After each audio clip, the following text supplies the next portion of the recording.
नवंबर 2022 एक anonymous website पर WhatsApp के लगभग 500 मिलियन यूजर्स का डेटा लीक होने की खबर आई। आप भी सोशल मीडिया का यूज करते हैं तो ये खबर आपको चौंका देगी। आप भले ही अपने सोशल मीडिया पर कड़े पहरे लगा दें, लेकिन एक रिपोर्ट के मुताबिक 50 करोड़ यूजर्स का डेटा लीक हो चुका है। अब इस डेटा को इंटरनेट पर ऑनलाइन बेचा जा रहा है, यानी आपकी प्राइवेसी अब किसी भी अरे गहरे के हाथ में है। जिसमें दुनिया के 3 पावरफुल कंट्रीज अमेरिका, ब्रिटेन और इंडिया के साथ लगभग 84 कंट्रीज के यूजर्स का डेटा लीक हुआ था। इसमें कई ऐसी सीक्रेट इंफॉर्मेशन थी जो अगर किसी नॉर्मल इंसान के हाथों में आ जाती तो वो रातों रात पूरे वर्ल्ड को कंट्रोल कर सकता था। इसमें लगभग हर वो डिटेल थी जो चाहे गरीब हो या अमीर, मिडिल क्लास हो या प्राइम मिनिस्टर, सभी को ब्लैकमेल कर सकती थी। ये खबर जैसे ही पावरफुल लोगों को पता चलती है, वो तुरंत हरकत में आ जाते हैं।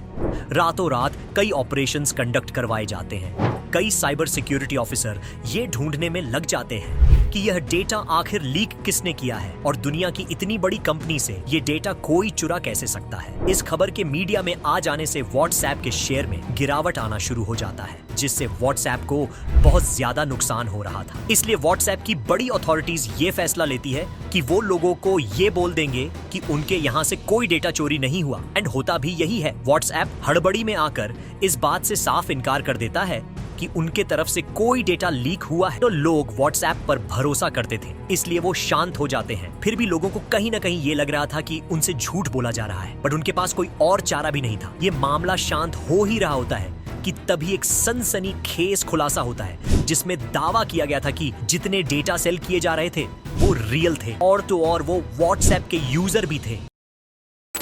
इसमें 32 मिलियन अमेरिकन, 11 मिलियन यूके और 6 मिलियन इंडियन यूजर्स का डेटा था। एक बार फिर यह मामला गर्म हो जाता है। व्हाट्सएप और रिपोर्ट्स की बातें एक दूसरे के बातों को कॉन्ट्रडिक्ट कर रही थी। लोगों को यही नहीं समझ आ रहा था कि वो किसकी बातों पर विश्वास करें।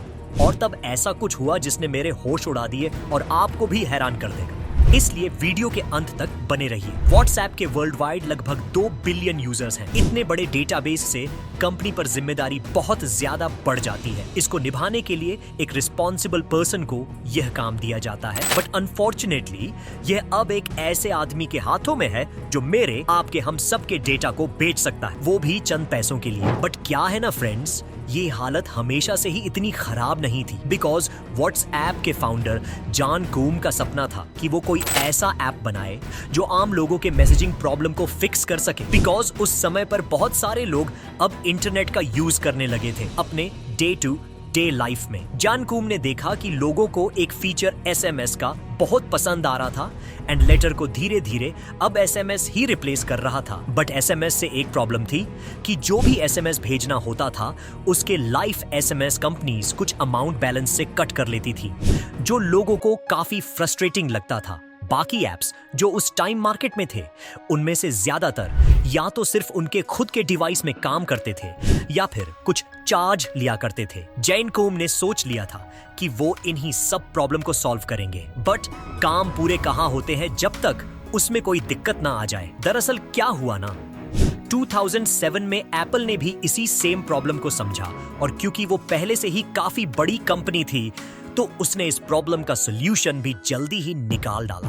एंड ये आगे जाकर व्हाट्सएप के लिए एक काफी बड़ा खतरा बनने वाला था, जिसके बारे में हम आगे जानेंगे। But first let me tell you this कि जब जॉन कूम के मन में जो आईफोन यूजर्स के लिए एसएमएस का एक ऑल्टरनेटिव था, इस वजह से जॉन कूम अपने ऐप को एप्पल से भी ज्यादा स्टैंड आउट कराने में लग गए। बट जॉन कूम को पता नहीं चल रहा था कि आखिर वो ऐसा क्या करे जिससे लोग एप्पल जैसे बड़े ब्रांड को छोड़कर उनके ऐप पर अपना टाइम दें। एक दिन जब वो अपने दोस्त के साथ थे, तब उन्होंने देखा कि उनका दोस्त काफी परेशान था, क्योंकि उसके सारे दोस्तों के पास आईफोन था, जिससे वो तो एक दूसरे से चैटिंग कर पा रहे थे, बट उसके पास एंड्रॉइड होने की वजह से वो काफी लेफ्ट आउट फील कर रहा था। ये सुनने के बाद में जॉन कूम को ये आइडिया आया कि क्यों ना वो अपने इस ऐप को एंड्रॉइड यूजर्स के लिए भी बनाए।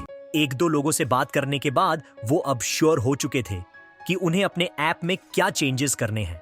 कई दिनों तक इस पर काम करने के बाद उनके पास एक तगड़ा प्रोडक्ट रेडी था, बट अभी भी एक प्रॉब्लम थी।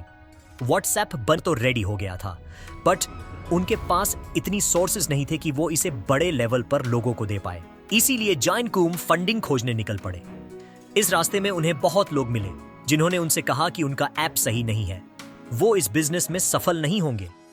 बट कूम ने सोच लिया था कि वो इस प्रोडक्ट को लोगों के बीच लाकर रहेंगे। इसी बीच कूम एक कंपनी सेक्वोया कैपिटल पहुंचे। उन्हें यही लग रहा था कि बाकी कंपनीज की तरह ही ये कंपनी भी उन्हें निकाल देगी, बट यहां पर कुछ अलग होता है। जब जैन कुम ने कंपनी के हेड को अपने इस प्रोडक्ट के बारे में बताया, तब उन्हें ये ऐप काफी फैसिनेटिंग लगा, क्योंकि उस समय तक व्हाट्सएप ने ऐसे कई सारे इंप्रूवमेंट्स कर दिए थे जो दूसरे ऐप्स में नहीं थे। सेक्वोया कैपिटल के हेड को ये ऐप काफी अच्छा लगा, इसलिए वो व्हाट्सएप के फाउंडर जैन कौम को शुरुआती $8 मिलियन देने को अग्री हो गए। इसके बाद तो मानो जैन कौम खुशी से उछल पड़े।